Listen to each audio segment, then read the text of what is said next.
What if you built Tesla before Elon Musk? Year, 1995. Location, Silicon Valley. You have just become obsessed with a strange idea that almost everyone believes is impossible. An electric car company. Not a hobby, not a concept. A real company. One that makes cars. Cars that people will drive. Cars powered by nothing but electricity and a battery the size of a suitcase. A battery that, at this moment in history, can barely get you to the grocery store and back. Your friends think you've lost your mind. Your family is politely concerned. Your college roommate, who now works at Oracle and drives a perfectly reasonable Honda Accord, pulls you aside at dinner and whispers, "Dude, electric cars don't work. They never worked. GM literally buried them." And here's the thing, he's right. So the real question isn't just whether you can build an electric car. The real question is, what if you built Tesla before Elon Musk? Before we begin this journey, if you also enjoy discovering the secrets behind the success of extraordinary people, take a moment to like this video and subscribe to the channel. It's a simple action, but it helps this channel reach more people who are striving to achieve greater things in life, just like you. And now, imagine opening your eyes one morning and realizing that you are that person. The journey begins. Chapter 1. The Death of the Electric Dream. To understand why your obsession is considered insanity, you have to understand what just happened. In 1990, General Motors, the largest automaker on the planet, unveiled something extraordinary: the Impact. Later renamed the EV1. A two-seat, fully electric sports car. Zero emissions, zero gasoline. Zero noise except the soft whir of an electric motor that made you feel like you were driving the future. It was beautiful.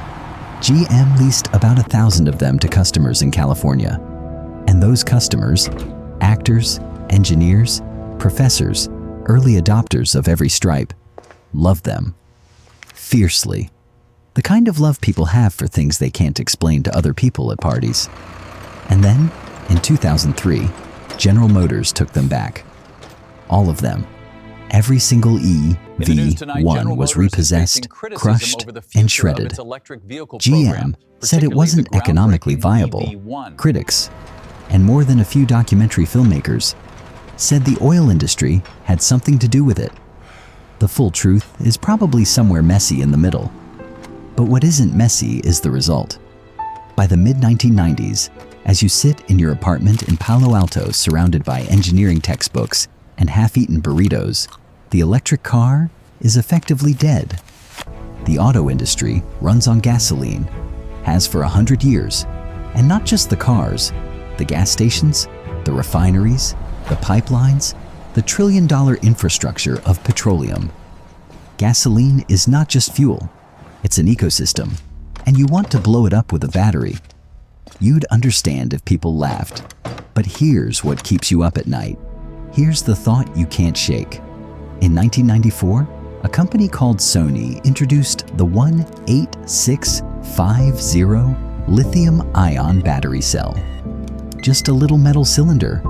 Looks like a AA battery that's been going to the gym. And you've been reading everything you can find about it. And what you found is this. Lithium-ion doesn't just store energy, it stores a lot of energy. More than any battery chemistry that came before it. More than lead acid, more than nickel metal hydride. And it's getting better. Every 2 or 3 years, the energy density improves. The cost falls. The cycle life, how many times you can charge and discharge it before it dies, gets longer. You do the math. Crude math on a yellow legal pad in pen because you cross things out a lot. And the math says something that nobody else in Detroit or Tokyo or Stuttgart is willing to admit. If you string enough of these lithium-ion cells together, thousands of them, you might have enough energy to drive a car over 200 miles on a single charge. You underline that number twice, then you circle it. Then you stare at it for about 45 minutes. And that's when you decide. Chapter 2. Starting your electric car company. A garage, a whiteboard covered in equations, empty Red Bull cans, the American dream, caffeinated. You incorporate in 1996. You name the company after Nikola Tesla, the Serbian-American inventor who pioneered alternating current electricity in the 1880s and spent the last decades of his life broke and forgotten in a New York hotel. It feels right. A tribute to a genius the world wasn't ready for. You hope the metaphor isn't prophetic. Your first employee is a mechanical engineer named Dave, who you met at a conference in San Jose.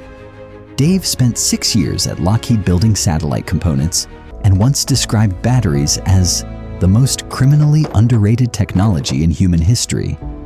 You hired him on the spot. Over bad conference coffee, you shook hands. Dave's first question was, "What's our runway?" You said, "I have about $400,000 saved. We have roughly 18 months before we're broke." Dave said, "Cool." And he didn't look particularly alarmed, which you took as a good sign. Your pitch to investors is, charitably, a hard sell. You walk into Sand Hill Road offices in 1997, the beating heart of venture capital, and you tell rooms full of men in khakis that you're going to build an electric car. A real one. A good one. The reactions range from polite skepticism to outright mockery. One partner at a well-known firm leans back in his chair and says, "We fund software companies. Cars are hardware. Hardware is hard. Electric cars are hardware that nobody wants. I wish you luck." And then he actually wishes you luck, which is somehow more insulting than if he'd just said no. But slowly, you find believers. Small ones. An angel investor here. A strategic bet there. You raise $3 million in your first round. It's not much. It's enough. You set up shop in a warehouse in San Carlos. The floor is concrete. The ceiling leaks when it rains. In December of 1997, during a particularly bad storm, Dave spends 45 minutes with a bucket and a shop vac before you can get back to testing battery configurations. You will later call this your character building phase. It builds a lot of character. Chapter 3. The battery revolution rose of small cylindrical cells. Hundreds, then thousands. A glowing lattice of stored energy. The core problem is this. One lithium-ion 18650 cell holds about 2.4 watt-hours of energy. Your back-of-napkin calculation says you need roughly 50 kilowatt-hours to drive 200 miles, which means you need, let's get the calculator, about 20,800 individual cells. 20,000 cells. Wired together, managed together, cooled together. In a car. People in the industry call this idea insane. You call it a battery pack? Dave calls it the monster. The monster has problems. Problem 1, heat. Lithium-ion batteries don't like heat. Run them too hot and they degrade faster, hold less charge, and, in the worst cases, they catch fire. Not a small fire, a lithium fire, which burns at temperatures that water cannot put out and spreads through a pack like a bad rumor.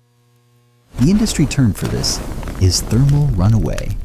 You will hear this phrase approximately 10,000 times over the next decade, always in a tone of voice that suggests something has recently been on fire.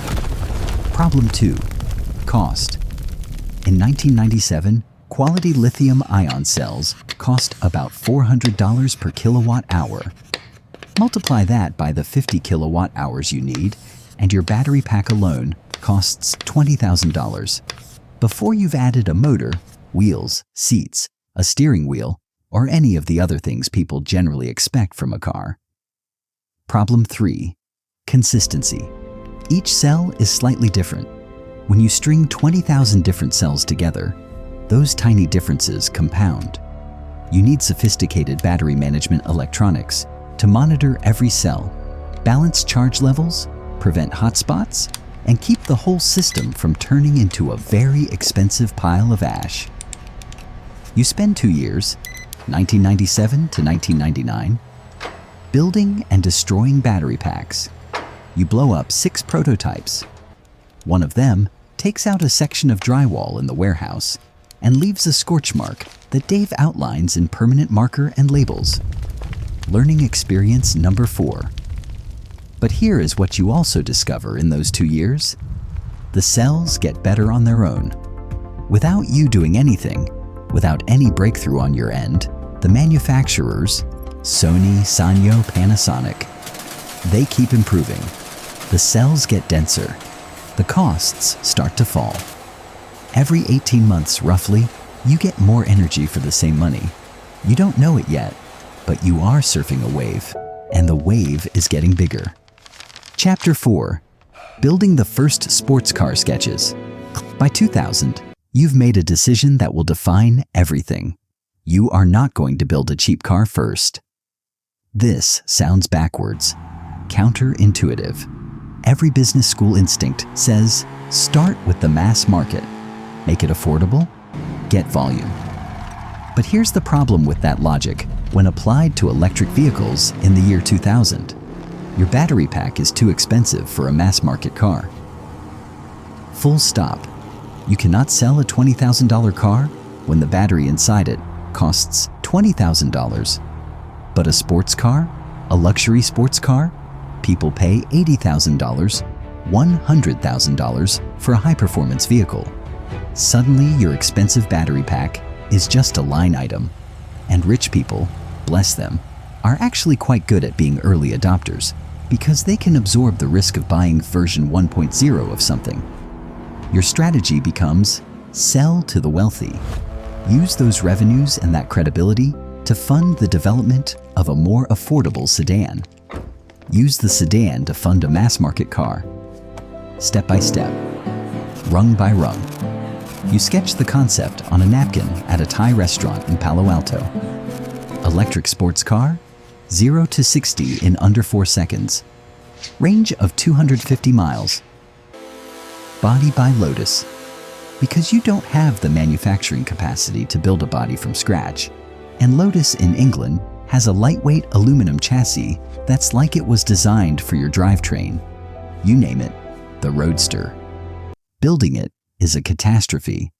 The first prototype, assembled in 2001, weighs 600 pounds more than planned because the battery enclosure was over-engineered by an engineer who was, in Dave's words, extremely thorough and also apparently building a submarine. The second prototype's motor control software has a bug that causes it to lurch forward at low speeds like an angry donkey. The third prototype is actually pretty good, but an investor drives it too hard on a test track and blows a cooling line, and the whole thing has to be towed back on a flatbed.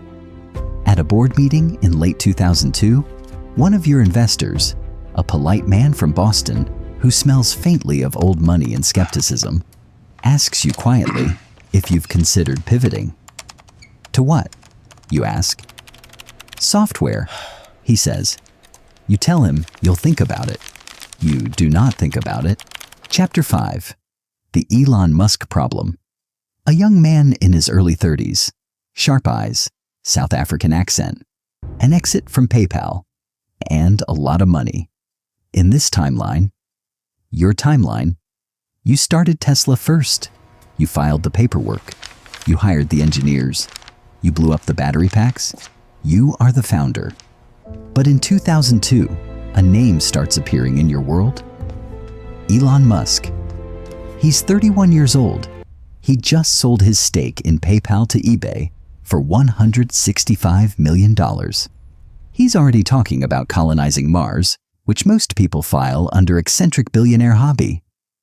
But he's also, quietly, very interested in electric vehicles. You meet him at a tech conference in San Francisco. He's taller than you expected. He asks you a series of extremely specific questions about your battery management system that make you realize he has been doing his homework. He is not, you sense, the kind of person who just makes conversation. At the end of the conversation, he says, What would it take for me to be involved? And here's the choice that defines your alternate history. You could say no. Protect your vision. Keep control. Build it your way. But you also have 18 months of runway left, a board that keeps mentioning the word pivot, and a sports car prototype that currently lurches like an angry donkey. You say, come in and let's talk. Elon Musk invests $6.5 million in your Series B. He joins the board.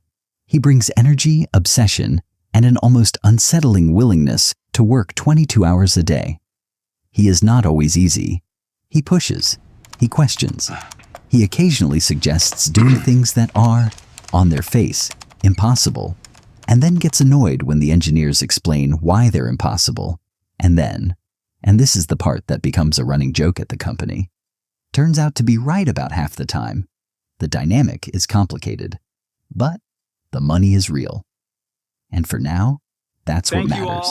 Thank you. Dave pulls you aside after Elon's first all-hands presentation, a 2-hour tour de force on the future of sustainable energy, and whispers, "Is he always like that?"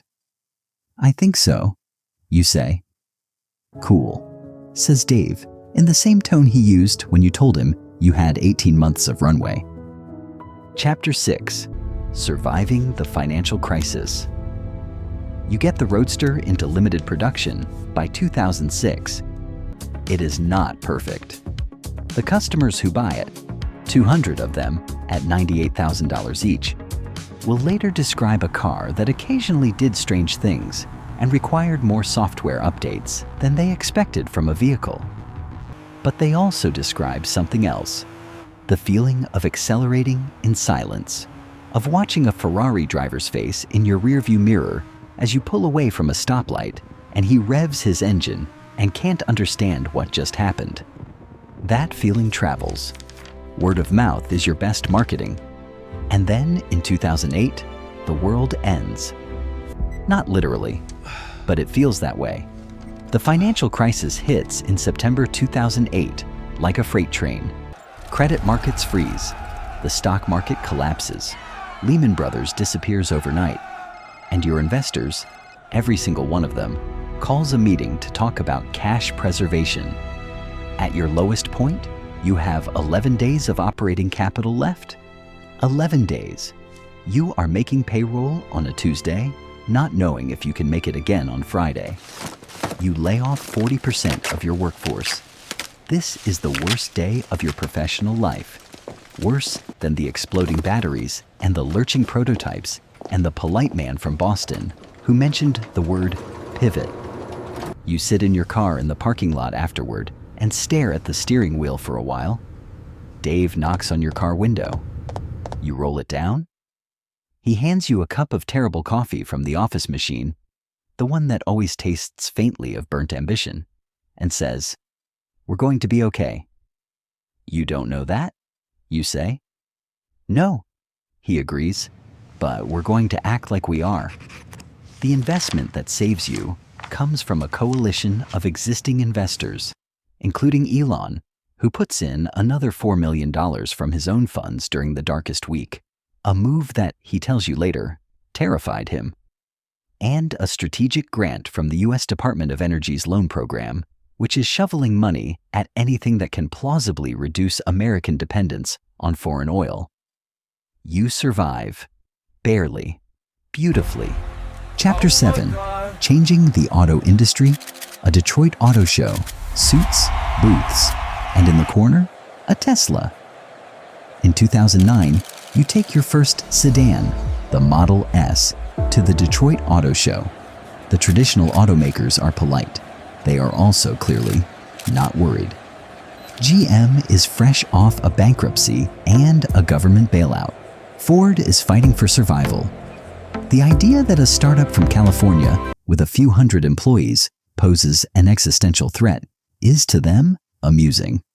A senior executive at one of the big three, you won't say which one, pulls you aside at the show's cocktail reception and says, not unkindly, "You know, we've been building cars for 100 years. This is harder than it looks." "I know," you say. "I've been doing it for 13. He doesn't have a good answer for that. The Model S ships to customers in 2011. It has a range of 265 miles. It gets a 5-star safety rating in every category from the National Highway Traffic Safety Administration. It receives a score of 99 out of 100 from Consumer Reports, the highest score any car has ever received. The magazine publishes the rating and then has to update its measurement scale because they weren't built for 99. Car reviewers who drove gasoline cars for 30 years and were professionally skeptical of electric vehicles write things like, "I don't know what I expected, but it wasn't this. This is the future, quietly, elegantly, moving down the highway." Chapter 8. The Factory Revolution, Nevada Desert, Sunrise, Steel Rising from Flat Land. Here is the brutal truth about batteries in 2012. They are still expensive. The costs have fallen from $400 per kilowatt hour in 1997 to around $200. But the forecasts say you need to get below $100 for a mass market car to make economic sense. And the only way to get there is scale. Massive, unprecedented, almost stupid scale. You decide to build the biggest battery factory in the history of the world. You call it the Gigafactory. The logic is this: battery costs follow a learning curve. Every time global production of lithium-ion batteries doubles, costs fall about 20%. This is known as Wright's Law, named after aeronautical engineer Theodore Wright, who noticed in the 1930s that aircraft got cheaper to build as you built more of them. The same principle applies to batteries. So, build an enormous factory. Make an enormous number of batteries. Make them cheaper than anyone thought possible. And then use those cheap batteries to build affordable cars for normal people. The Gigafactory breaks ground in Nevada in 2013. It becomes, by footprint, one of the largest buildings on Earth. From above, it looks like a city block that someone dropped into the desert. Construction workers come from 3 states. At peak, 10,000 people work on it simultaneously. Dave, who has now been with you for 17 years, and who you trust with your life, oversees the manufacturing systems. He calls you one evening from the construction site, somewhere in Nevada, surrounded by cranes and concrete, and the particular kind of silence you only get in a desert at midnight. This is either genius or insanity. He says, "Why not both?" You say. He thinks about it. "Yeah," he says. That tracks. Chapter 9. The Autonomous Future. In 2015, you begin deploying Autopilot, your suite of driver assistance features that lets the car steer, accelerate, and brake on its own, within limits, on highways and well-marked roads. The technology is extraordinary. It is also deeply imperfect. And those imperfections produce some of the most intense scrutiny your company has ever faced. There are accidents, some of them fatal. Each one is a gut punch. You read every report. You attend the safety reviews personally. You lose sleep. You adjust the software. You argue internally about the right balance between capability and caution, between moving fast and moving carefully, between the lives that Autopilot will save because, statistically, human drivers are actually quite dangerous, and the lives that might be lost because the system wasn't ready for an edge case nobody anticipated. This is not a fun chapter of the story. This is the chapter where you learn that building transformative technology means you are responsible for what it does in the world. That is heavier than anyone warns you when you're sketching battery packs on legal pads in 1996. You push forward. Because the alternative, doing nothing, going back, accepting a world where 1.35 million people die in car accidents every year because humans behind the wheel are tired and distracted and fallible, is not acceptable. You push forward, but you push forward carefully. Chapter 10. You changed history. By 2025, electric vehicles account for more than 20% of new car sales globally. every major automaker on Earth, GM, Ford, Volkswagen, Toyota, BMW, has pivoted its future to electrification. Battery costs have fallen below $100 per kilowatt hour. The Gigafactories model has been replicated across 3 continents. Oil demand for passenger vehicles has peaked. Actually peaked. For the first time in the history of petroleum, the trend line bends downward. You didn't do all of this alone. You know that. The policy changes, the other startups, the battery scientists working in labs you've never visited, the millions of customers who took the risk on an unfamiliar technology. It took all of them, but you were first. You were the one who sat in a leaky warehouse in San Carlos in 1997 with a bucket and a shop vac and a legal pad full of calculations and a stubborn certainty that the math was right, even when everything else said it wasn't. You were the one who hired Dave. You were the one who said yes to a driven, difficult young man named Elon Musk, and who forged over 2 difficult decades of arguments and spreadsheets and late-night calls from Nevada construction sites. A partnership that neither of you would quite describe as easy, and both of you would describe as transformative. You survived the crashes and the fires and the financial crisis and the polite investor from Boston. You shipped the cars. Closing.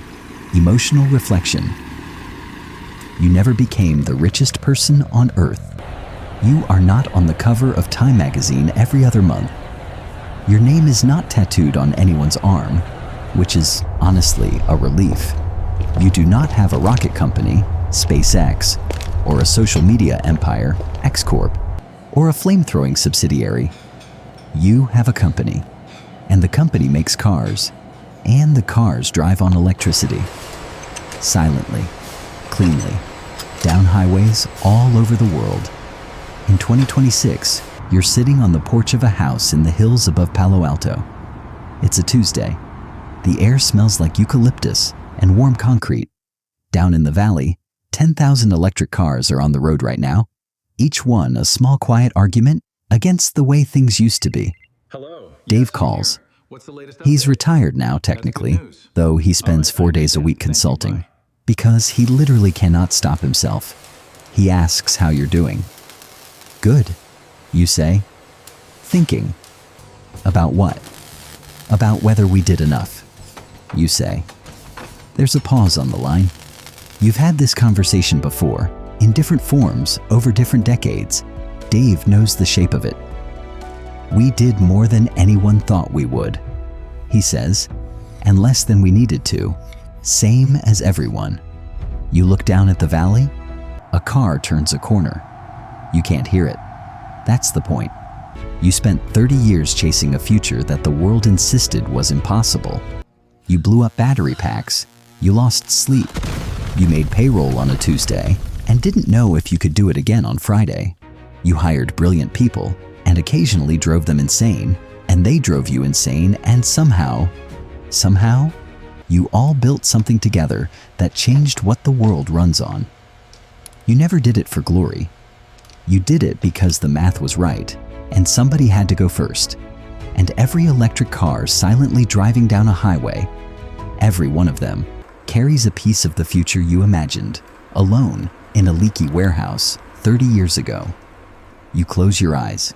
The eucalyptus rustles. Somewhere down in the valley, another car turns a corner. Silence. That's the alternate history. The real Tesla was founded in 2003 by Martin Eberhard and Mark Tarpenning, not Elon Musk, who joined as chairman and lead investor the following year. The story of who really built Tesla is, in the actual timeline, complicated, litigated, and endlessly debated. But the technology is real. The battery revolution is real. The transformation of the auto industry is very, very real. If this video made you think about what it actually takes to change the world, not the press releases, not the Twitter posts, but the actual grinding, failing, rebuilding work of it, hit the like button. And if you want to know what other alternate histories we could live inside of, What if you founded Amazon? What if you started SpaceX? What if you built the internet before anyone else? Subscribe. We're just getting started. See you in the next one.